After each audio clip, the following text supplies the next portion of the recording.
सोलापूर विजापूर महामार्गावर फिल्मी स्टाईलने करण्यात आलेल्या अपहरण आणि जीवघेण्या हल्ल्याने खळबळ उडाली आहे.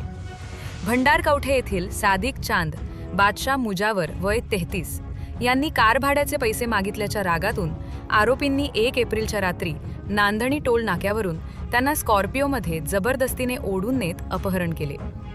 आरोपींनी सादिक यांना विजापूरच्या निर्जन भागात नेऊन तोंडात पिस्तूल कोंबून जीवे मारण्याची धमकी दिली. त्यानंतर लोखंडी रॉड व तलवारीने बेदम मारहाण करत रक्तरंजित हल्ला केला.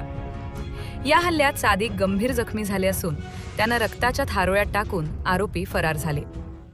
या घटनेमुळे दक्षिण सोलापूर तालुक्यात भीतीचे वातावरण पसरले आहे. मंद्रुप पोलिसांनी जावेद खेरगी, मैनुद्दीन खेडगी, राहुल व अन्य एका विरुद्ध गुन्हा दाखल केला असून पोलीस निरीक्षक शंकर पटवारी यांच्या मार्गदर्शनाखाली आरोपींचा शोध सुरू आहे.